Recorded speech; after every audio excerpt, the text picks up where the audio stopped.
2025 March 22 രാവിലെ 8 മണി സമയം ബാംഗ്ലൂരിലെ സോളദേവനഹള്ളി എന്ന് പറയുന്ന ഒരു സ്ഥലത്തുള്ള പോലീസ് സ്റ്റേഷനിലേക്ക് ഒരു ഫോൺ കോൾ വരികയാണ്. ആ സ്റ്റേഷൻ പരിധിയിൽ പണി നടക്കുന്ന ഒരു ബിൽഡിംഗ് ഉണ്ട്. പക്ഷെ കുറച്ചു കാലമായിട്ട് അതിന്റെ വർക്ക് നിർത്തിവെച്ചിരിക്കുകയാണ്. അതൊരു ഒറ്റപ്പെട്ട സ്ഥലമാണ്. അധികം ആൾക്കാർ ആരും തന്നെ അവിടേക്ക് അങ്ങനെ പോകാറില്ല. ഈ പണി നടക്കാത്തത് കൊണ്ട് തൊഴിലാളികൾക്ക് അവിടെ വരേണ്ട ആവശ്യമില്ല. പക്ഷെ എല്ലാ ദിവസവും രാവിലെ അതിന് മേൽനോട്ടം വഹിക്കുന്ന ഒരാൾ അവിടേക്ക് എത്താറുണ്ട്. അയാളാണ് ഈ ഫോൺ ചെയ്യുന്നത്.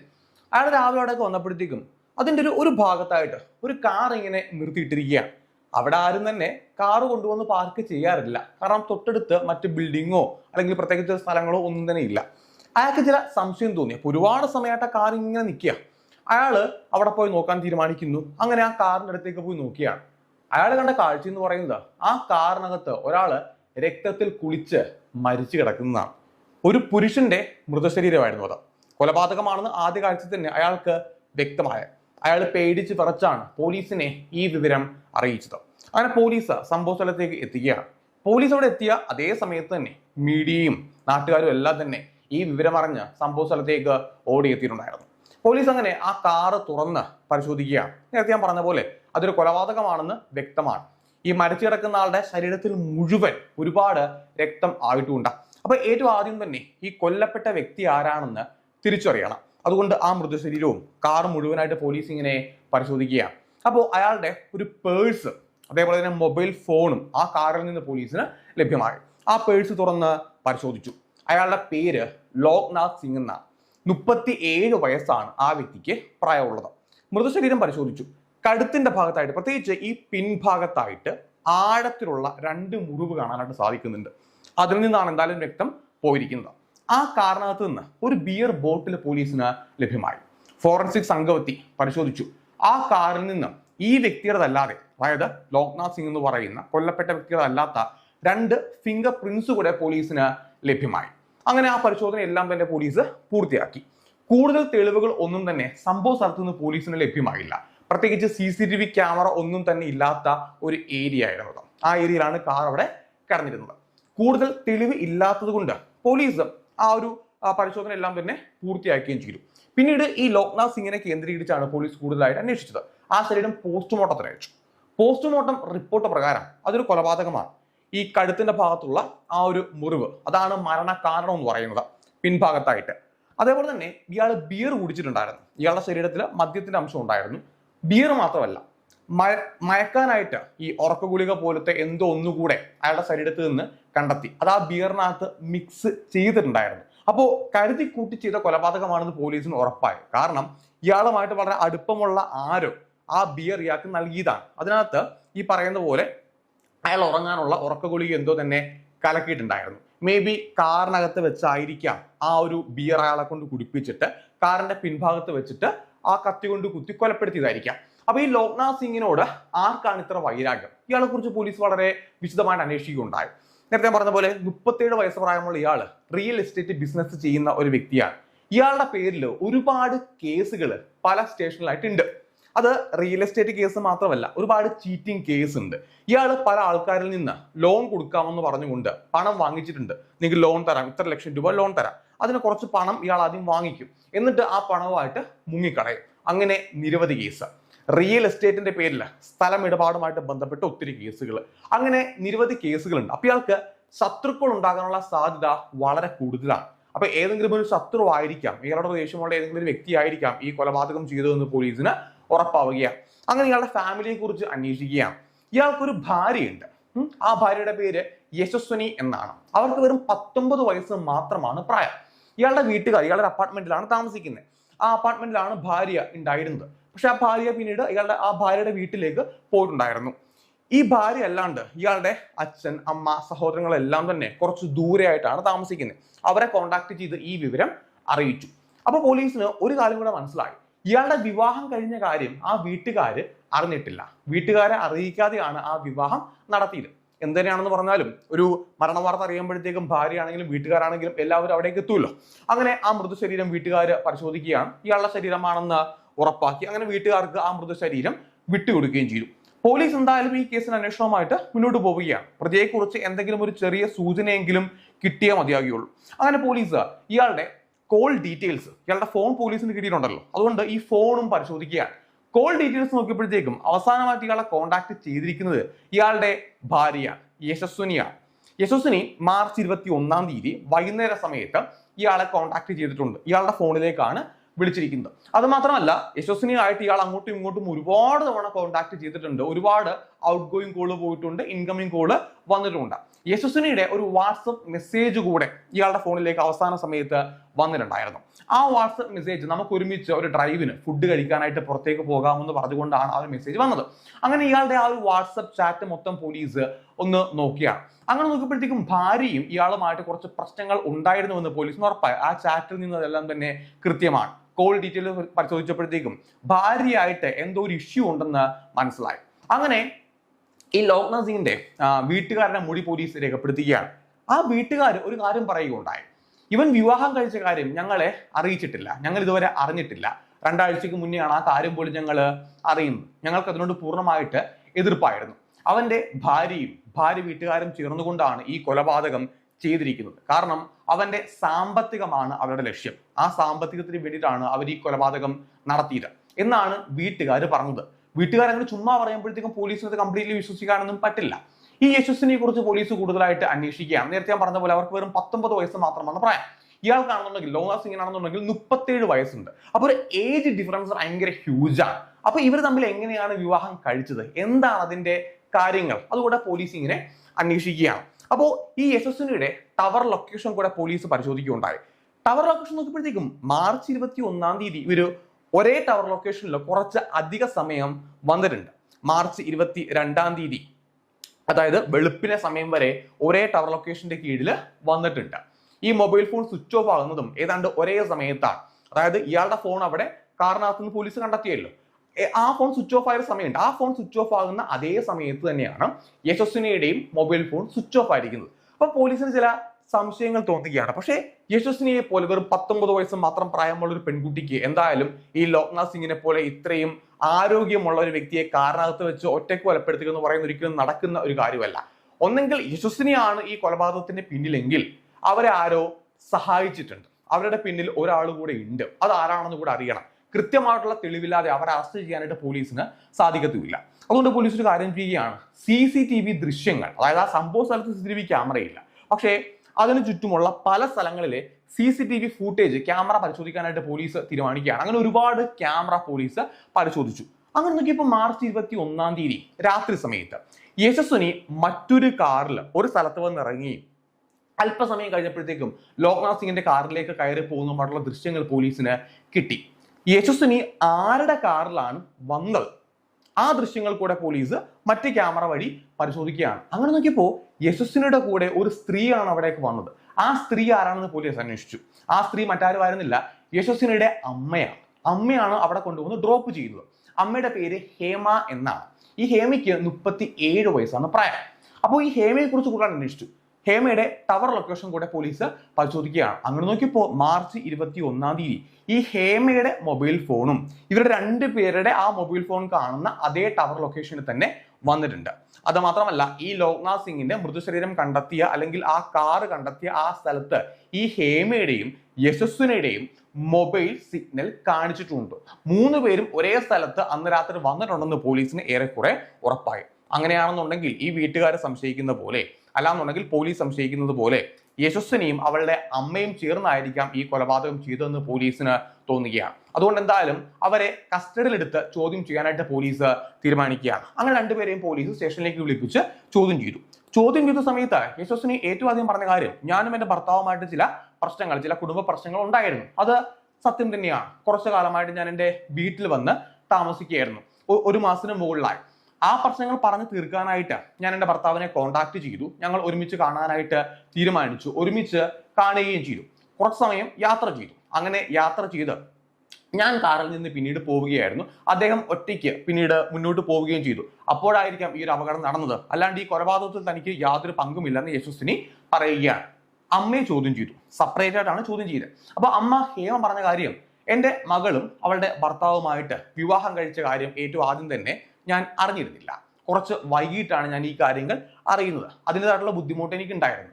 രണ്ടുപേർക്കും ഇടയിൽ ചില കുടുംബ പ്രശ്നങ്ങൾ ഉണ്ടായിരുന്നു. അപ്പൊ അവരത് പറഞ്ഞ് പരിഹരിക്കട്ടെ എന്ന് വിചാരിച്ചുകൊണ്ടാണ് അവർ തമ്മിൽ കാണട്ടെ എന്ന് ഞാൻ തീരുമാനിച്ചത്. അപ്പൊ എന്റെ മകളെ ഞാൻ കൊണ്ടുപോയി ഡ്രോപ്പ് ചെയ്ത് കൊടുത്തു.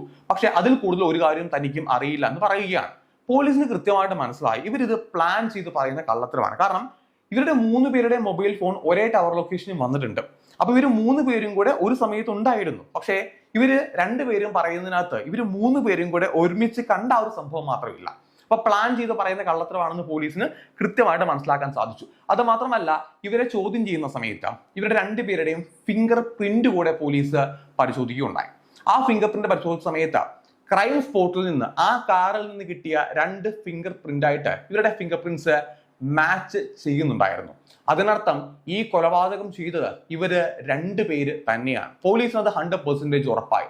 പിന്നെ ഇവരിൽ നിന്ന് ആ സത്യം അറിയുക, ആ ഒരു കടമ്പ കൂടെ മാത്രമാണ് പോലീസിനുണ്ടായിരുന്നത്. അങ്ങനെ 2 പേരെയും പോലീസ് വീണ്ടും വീണ്ടും ചോദ്യം ചെയ്യുകയാണ്. ചോദ്യം ചെയ്യലിന്റെ രീതി മാറിയപ്പോഴത്തേക്കും എല്ലാ സത്യങ്ങള് ഇവര് തുറന്ന് പറയുകയും ചെയ്തു. ആ സംഭവം കേട്ടപ്പോഴത്തേക്കും, അതായത് ഇവര് പറയുന്ന കാര്യങ്ങൾ കേട്ടപ്പോഴത്തേക്കും ഈ ലോക്നാഥ് സിംഗിന്റെ ഭാഗത്താണോ അതോ ഇവരുടെ ഭാഗത്താണോ ശരി, അല്ലെങ്കിൽ ആരുടെ ഭാഗത്താണ് തെറ്റെന്ന് പോലീസിന് പോലും കൺഫ്യൂഷൻ ആകുന്ന കുറച്ച് സാഹചര്യങ്ങളാണ് അവിടെ ഉണ്ടായിരുന്നത്. ആ സംഭവങ്ങൾ ഇങ്ങനെയാണ്. ഈ യശസ്വിനി എന്ന് പറയുന്ന പെൺകുട്ടി, അവൾക്ക് വെറും 17 വയസ്സ് മാത്രം പ്രായമുണ്ടായിരുന്ന സമയത്താണ് ഏറ്റവും ആദ്യമായിട്ട് ഈ ലോക്നാഥ് സിംഗിനെ പരിചയപ്പെടുന്നത്. അപ്പോൾ അവള് മൈനറാണ്, 18 വയസ്സ് ആയിട്ടില്ല. ഈ പരിചയപ്പെടുന്ന സമയത്ത് അവൾ +2 പഠിച്ചുകൊണ്ടിരിക്കുകയാണ്. അപ്പോ ഈ പരിചയപ്പെട്ട സമയത്ത് ലോക്നാഥ് സിംഗിനാണെന്നുണ്ടെങ്കിൽ നല്ല സാമ്പത്തികം ഉണ്ട്, ഒരുപാട് കാശ് അല്ലെങ്കിൽ ഒരു പോഷ് ലൈഫാണ് അയാൾ നയിച്ചുകൊണ്ടിരുന്നത്. കാറ്, വസ്ത്രങ്ങൾ, അല്ലെങ്കിൽ ആ ഒരു രീതിയിൽ. അപ്പോൾ ഇവളോട് 27 വയസ്സ് പ്രായമുണ്ടെന്നാണ് പറഞ്ഞിരുന്നത്. 37 വയസ്സ് അല്ലെങ്കിൽ ആ പരിചയപ്പെടുന്ന സമയത്ത് 35 വയസ്സാണെന്ന് ഈ പെൺകുട്ടിയോട് പറഞ്ഞിരുന്നില്ല. ആദ്യം നല്ല സുഹൃത്തുക്കളായിരുന്നു. പിന്നീട് ആ ഒരു സൗഹൃദം വളർന്ന് പ്രണയത്തിലേക്ക് മാറുകയും ചെയ്തു. ഈ പ്രണയത്തിലേക്ക് മാറിയ സമയത്ത് 2 പേരും കൂടെ ഒരുമിച്ച് താമസിക്കാനായിട്ട് തീരുമാനിക്കുകയാണ്. അപ്പോൾ യശസ്വിനി കോളേജ് പഠനം ആരംഭിച്ച സമയത്ത് ഇവള് ഹോസ്റ്റലിൽ നിൽക്കുകയാണെന്ന് പറഞ്ഞുകൊണ്ട് ഇയാളുടെ ഫ്ലാറ്റിലേക്ക്, ലോക്നാഥ് സിംഗിന്റെ അപ്പാർട്ട്മെന്റിലേക്ക് വരികയും 2 പേരും കൂടെ അവിടെ ഒരുമിച്ച് താമസം ആരംഭിക്കുകയും ചെയ്തു. ഒരു ലിവിംഗ് ടു റിലേഷൻഷിപ്പിലേക്ക് പോവുകയാണ്. ഏതാണ്ട് 2 വർഷത്തിനോടടുത്ത് ആ ഒരു റിലേഷൻഷിപ്പ് അങ്ങനെ മുന്നോട്ട് പോയി. അപ്പോൾ 2 പേരുടെയും വീട്ടുകാരോട് ഈ കാര്യം പറഞ്ഞിരുന്നില്ല. അതിനിടയിൽ 2 പേരും വിവാഹം കഴിക്കുകയും ചെയ്തു. പക്ഷേ ഈ വിവാഹമെല്ലാം കഴിച്ച് ഒരുമിച്ച് ജീവിച്ചു തുടങ്ങിയ സമയത്ത് ഏറ്റവും ആദ്യം പ്രശ്നങ്ങളൊന്നും തന്നെ ഉണ്ടായിരുന്നില്ല. പക്ഷെ പിന്നീട് മുന്നോട്ട് പോയ സമയത്താണ് യശസ്വിനിക്ക് ഒരു കാര്യം മനസ്സിലാകുന്നത്. തന്റെ ഭർത്താവ് ഒരു സെക്സ് അഡിക്റ്റാണ്. സ്വന്തം ഭാര്യയെ തന്നെ റേപ്പ് ചെയ്യുന്ന രീതിയിലാണ് അയാൾ ലൈംഗികമായിട്ട് ചൂഷണം ചെയ്യുന്നത് അല്ലെങ്കിൽ ഉപയോഗിക്കുന്നത്. അതായത് ഇപ്പോൾ സാധാരണ നമ്മൾ പെട്ടെന്ന് പറയുമ്പോഴത്തേക്കും ഈ ഒരു സെക്സ് അഡിക്റ്റ് അല്ലെങ്കിൽ പോൺ വീഡിയോ അഡിക്റ്റ് എന്നൊക്കെ പറയുമ്പോഴത്തേക്കും നമുക്ക് ചിരി വരും, അല്ലെങ്കിൽ നമുക്കത് എന്താണെന്ന് മനസ്സിലാവണമെന്നില്ല. അതായത് സ്ഥിരമായിട്ട് ഈ പോൺ വീഡിയോസ് കണ്ട് അല്ലെങ്കിൽ ഈ സെക്സ് വീഡിയോസ് കണ്ട് അതിന് അഡിക്ഷൻ തോന്നി ആ രീതിയിൽ ഭാര്യയോട് ഒരു വളരെ ക്രൂരമായിട്ടുള്ള സെക്സ് ചെയ്യുന്ന പറയുന്ന ഒരു വിനോദമാണ് ഇയാൾ കണ്ടെത്തിക്കൊണ്ടിരുന്നത്. ഞാൻ ഇതിനിടയിൽ എനിക്ക് പരിചയമുള്ള ഒരു കേസ് ഞാൻ പറയാം. അതായത് എൻ്റെ ഒരു സുഹൃത്തെന്ന് വേണമെന്നുണ്ടെങ്കിൽ പറയാം. എനിക്ക് പരിചയമുള്ള ഒരാൾ, ഒരു പെൺകുട്ടിയാണ്. ആ പെൺകുട്ടിയുടെ വിവാഹം കഴിയുന്ന സമയത്ത് അവർ ഡിവോഴ്സ് ആയ സമയത്ത് ഒരിക്കലും എന്നോട് ഒരു കാര്യം പറയുകയുണ്ട്. എന്തുകൊണ്ട് ഈ വിവാഹം ഡിവോഴ്സ് ആയി എന്ന് ചോദിച്ചപ്പോഴത്തേക്കും പറഞ്ഞ മറുപടി എന്ന് പറയുന്നത് തന്റെ ഭർത്താവ് ഒരു പോൺ അഡിക്റ്റ് ആണെന്നാണ് പറഞ്ഞത്. അപ്പൊ എനിക്ക് പെട്ടെന്ന് മനസ്സിലായില്ല എന്താണ് പോൺ അഡിക്റ്റ് എന്ന് ചോദിക്കുമ്പോഴത്തേക്കും നമുക്കത് പെട്ടെന്ന് മനസ്സിലാവില്ല. കാരണം നമ്മുടെ നാട്ടിൽ അങ്ങനെയുള്ള സ്റ്റോറീസ് നമ്മൾ ഒരുപാട് കേട്ടിട്ടില്ല. പക്ഷെ സ്ഥിരമായിട്ട് ഈ വീഡിയോസ് കണ്ട് സ്വന്തം ഭാര്യയെ പോലും ആ ഒരു കഥാപാത്രമായിട്ട് അല്ലെങ്കിൽ ആ വീഡിയോയിലെ കഥാപാത്രങ്ങളായിട്ട് മാത്രമായിരിക്കും അവർക്ക് കാണാനായിട്ട് തോന്നുക. ഒരു നോർമൽ ലൈഫ് ആയിരിക്കില്ല ഒരിക്കലും അവർക്ക്. വളരെ ക്രൂരമായിട്ടുള്ള സെക്സ് അല്ലെങ്കിൽ ആ വീഡിയോക്കകത്ത് എന്താണോ കാണുന്നത് അതേ രീതിയിൽ തന്നെ ആവർത്തിക്കാൻ, അതേ രീതിയിൽ ഡ്രസ്സ് ധരിക്കാനായിട്ട് അല്ലെങ്കിൽ അതേ രീതിയിൽ സംസാരിക്കാനായിട്ട്, അതേ രീതിയിൽ ബിഹേവ് ചെയ്യാനായിട്ട് ആവശ്യപ്പെടുന്ന ഒരു സൈക്കിക് ആയിട്ടുള്ള പെരുമാറ്റം ഉണ്ടാകുന്നുണ്ട്. അപ്പോൾ ഇത് ഇങ്ങനെയുള്ള ആൾക്കാർ നമ്മുടെ ചുറ്റുപാടും തന്നെയുണ്ട്. ആ കേസുകളെ കുറിച്ച് നമുക്ക് ഒരുപാട് കേട്ടുകേൾവില്ലാത്തതുകൊണ്ടാണ് ആ രീതിയിലാണ് ലോക്നാഥ് സിംഗ് ഈ പെൺകുട്ടിയോട് പെരുമാറിക്കൊണ്ടിരുന്നത്. അന്ന് അവൾക്ക് ഒരുപാട് ഏജ് പോലും ആയിട്ടില്ല, 18 വയസ്സ് പോലും പൂർത്തിയായിട്ടുണ്ടായിരുന്നില്ല ആ ഒരു സമയത്ത്. അങ്ങനെ അത്രയും ക്രൂരമായ രീതിയിൽ ഇവരോട് അവർ ബിഹേവ് ചെയ്തു. അപ്പോൾ ഓരോ ദിവസവും ഇവളെ ഒരുപാട് ശാരീരികമായിട്ടും മാനസികമായിട്ടും അയാൾ ഉപദ്രവിച്ചിരുന്നു. പക്ഷെ ഇവള് പേടിച്ച് ആരോടും തന്നെ പറഞ്ഞിരുന്നില്ല. വിവാഹമാണെന്നുണ്ടെങ്കിൽ കഴിഞ്ഞു പോവുകയും ചെയ്തു. അങ്ങനെ ബുദ്ധിമുട്ടിയാണ് ഇവൾ ഓരോ ദിവസവും അങ്ങനെ കഴിഞ്ഞു പോയിക്കൊണ്ടിരുന്നത്. മുന്നോട്ട് പോയ സമയത്ത് ഇവൾ മറ്റൊരു സത്യം കൂടെ അറിയുകയുണ്ടായി. ഇയാൾ ഓൾറെഡി മറ്റൊരു വിവാഹം കഴിച്ചതാണ്. ഇയാൾക്ക് വേറൊരു ഭാര്യയുണ്ട്. ആ വിവരം മറച്ചുവെച്ചാണ് ഈ പെൺകുട്ടി വിവാഹം കഴിച്ച് ലൈഫ് മുന്നോട്ട് പോയിക്കൊണ്ടിരുന്നത്. അത് മാത്രമല്ല, റിയൽ എസ്റ്റേറ്റ് ബിസിനസ്സുമായിട്ട് ബന്ധപ്പെട്ടും അതേപോലെ തന്നെ ലോൺ എടുത്ത് കൊടുക്കുന്ന ബിസിനസ്സുമായിട്ട് ബന്ധപ്പെട്ട് ഒരുപാട് ആൾക്കാരെ ചീറ്റ് ചെയ്തിട്ടുണ്ട്. പല ആൾക്കാർ ഇയാളെ ഭീഷണിപ്പെടുത്താൻ വേണ്ടി തുടങ്ങി, പണം തിരികെ ചോദിക്കാനായിട്ട് തുടങ്ങി, ഒരുപാട് കേസുകളായി. അകപ്പാട് ഇയാളൊരു ഫ്രോഡാണെന്ന് ഇവർ കൃത്യമായിട്ട് മനസ്സിലാക്കാൻ സാധിക്കുകയും ചെയ്തു. അന്നും ഇവരോടുള്ള ഈ ഒരു ശാരീരിക ബുദ്ധിമുട്ടുകൾ അല്ലെങ്കിൽ ശാരീരികമായിട്ടുള്ള ചൂഷണം ഇയാൾ തുറന്നുകൊണ്ടേയിരുന്നു. ഇവൾക്ക് ഇത് ആരോടും പറയാൻ പറ്റാത്തൊരവസ്ഥ മാത്രമായിരുന്നു ഉണ്ടായിരുന്നത്. അങ്ങനെ യശസ്വിനി അവളുടെ ഭർത്താവിനോട് ഒരു കാര്യം പറയുകയാണ്. നിങ്ങൾ ഇത്രയും കാലം എന്നെ വഞ്ചിച്ചു, ഏജിന്റെ കാര്യം പറഞ്ഞ് വഞ്ചിച്ചു, അതേപോലെ മറ്റൊരു ഭാര്യ ഉണ്ടെന്ന് പറഞ്ഞ് ഭാര്യയുടെ കാര്യം മറച്ചു വെച്ച് വഞ്ചിച്ചു, അതുകൂടാതെ ഇത്രയും കേസുകൾ, പ്രശ്നങ്ങൾ, ചീറ്റിങ്, ഇതെല്ലാം. അതുകൊണ്ട് ഞാൻ എൻ്റെ വീട്ടുകാരുടെ ഈ കാര്യം പറയും. മാത്രമല്ല അവൾ ഇപ്പോഴും ശാരീരികമായിട്ട് ഇയാൾ പീഡിപ്പിച്ചുകൊണ്ടേയിരിക്കുകയാണ്. അപ്പൊ ഈ കാര്യം ഉൾപ്പെടെ താൻ എൻ്റെ അമ്മയോട് പറയുമെന്ന് യശസ്വിനി പറയുകയാണ്. ആ സമയത്ത് ലോക്നാഥ് സിംഗ് പറഞ്ഞൊരു മറുപടിയുണ്ട്. ആ മറുപടി കേട്ട് അവള് ഞെട്ടിപ്പോയി. നീ എന്തായാലും നിന്റെ വീട്ടുകാരുടെ ഈ കാര്യം പറയുകയാണെന്നുണ്ടെങ്കിൽ ഒരു കാര്യം കൂടെ അവളോട് പറയണം, വീട്ടുകാരോട് പറയണം. എനിക്ക് നിന്റെ അമ്മയോട്, അതായത് ഹേമയോടും താല്പര്യമുണ്ട്. അവർക്കിപ്പോൾ വെറും 37 വയസ്സ് മാത്രമാണ് പ്രായമുള്ളത്.